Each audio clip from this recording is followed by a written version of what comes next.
নম্বর ইউনূস সরকার দায়িত্বে আসার 100 দিন পার হলো, কিন্তু গণ অভ্যুত্থান মানুষের মনে যে সম্ভাবনা ও আশার আলো জ্বালিয়েছিল, এখন দেখা যাচ্ছে বা মনে হচ্ছে যে তাই ধীরে ধীরে নিভতে শুরু করেছে।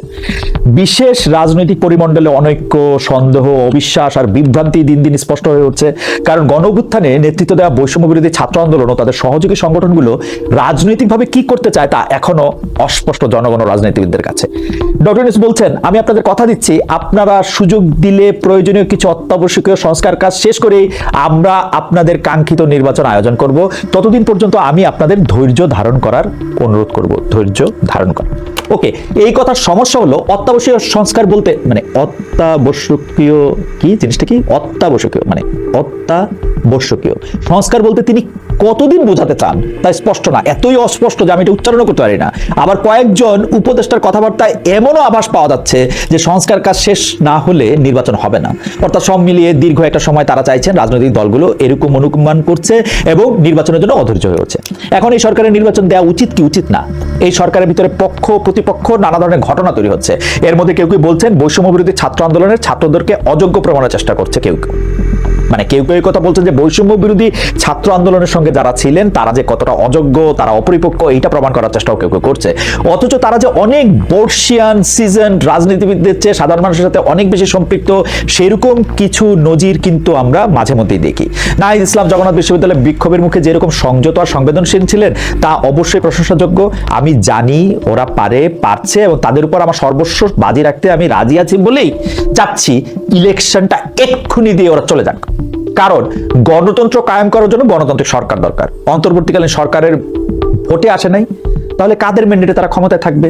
ঘটনাটা শুরু হয়েছে যখন অভ্যুত্থানের পরে ওদের সরকার গঠন করতে হয়েছে, মানে এই বৈষম্য বিরোধী ছাত্রদের যখন সরকার গঠন করতে হয়েছে, আমি যদ্দূর জানি ওরা মনে প্রাণে চাইছিল একটা জাতীয় সরকার হোক, যেখানে সব রাজনৈতিক দলের প্রতিনিধিত্ব থাকবে। তাতে কি হবে? ওরা একটা জাতীয় সরকার করবে এবং পাশাপাশি একটা রাজনৈতিক দল করবে, যে দলটা নানা ধরনের শাখা প্রশাখা সারা বাংলাদেশে তৈরি হবে। সারা বাংলাদেশে ওরা আগে বলতে পারবে যে কি কারণে তারা এই আন্দোলনটা করেছিল। এটা কি শুধুই একটা সরকারকে ফেলে আরেকটা সরকারকে ক্ষমতায় আনতে, নাকি এমন একটা সাস্টেনেবল জায়গা তৈরি করতে যেখান থেকে কেউই আসলে শেখ হাসিনার মতো স্বৈরাচারী হয়ে উঠতে পারবে না? এইটা কিন্তু ওদের মানুষকে গিয়ে বোঝাতে হবে। কাগজের সংস্কার অথবা সংবিধানের সংস্কার করে সেটা দিলে কিন্তু কোনো লাভ হবে না। লাভ যে হবে না তার একটা বড় কারণ হলো, পরবর্তী সরকারের কেউ যদি এই সংস্কার পছন্দ না করে তাহলে সেটা তারা 2 মিনিটের দূরে চলে ফেলবে।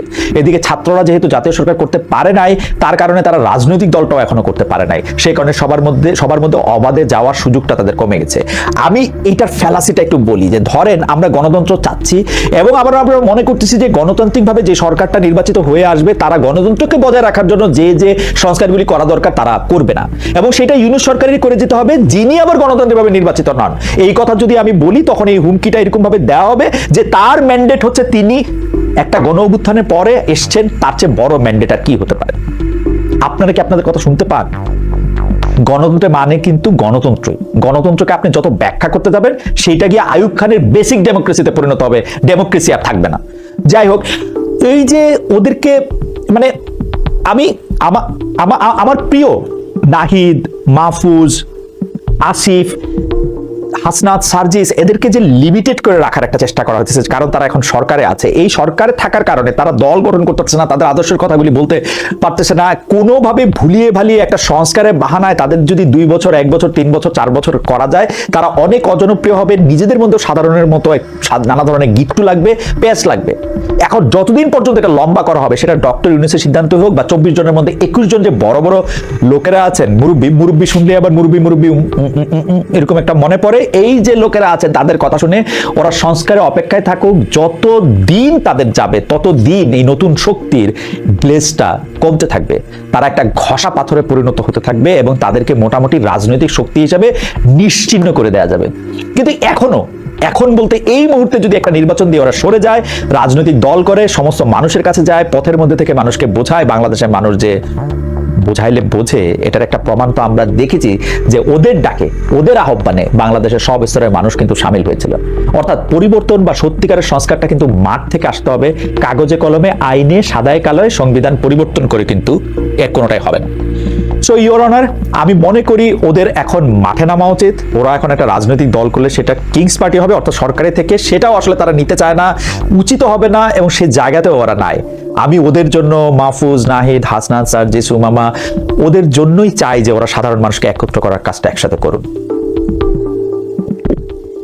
লুনা রুশদি আমার কিছু কিছু জায়গায় সহমত হলো, তার দৃষ্টিভঙ্গি এই ব্যাপারে সম্পূর্ণ আলাদা। একথা উনি স্বীকার করেন যে বৈষম্য বিরোধী আন্দোলনের ছাত্ররা সরাসরি উপদেষ্টার ভূমিকায় না এসে তারা যদি আলাদা একটা প্রেসার গ্রুপ হিসেবে থাকতেন, যা অন্তর্বর্তীকালীন সরকারকে একটা ঠিক রাস্তায় রাখতে সুবিধা হতো, যার ফলে অন্তর্বর্তীকালীন সরকারকে একটা ঠিক রাস্তায় রাখতে সুবিধা হতো তারা যদি একটা প্রেসার গ্রুপ হিসেবে থাকতেন। কিন্তু এখন আরেকটা ইলেকশন দেওয়া মানে এতগুলো মিথ্যা হয়ে যাওয়া। গণ অভ্যুত্থান হয়েছে, সেটা হতে কিন্তু 16 বছর সময় লেগেছে, বহু বছরের ক্ষোভ জমতে জমতে তার বিস্ফোরণ দেখছে মানুষ।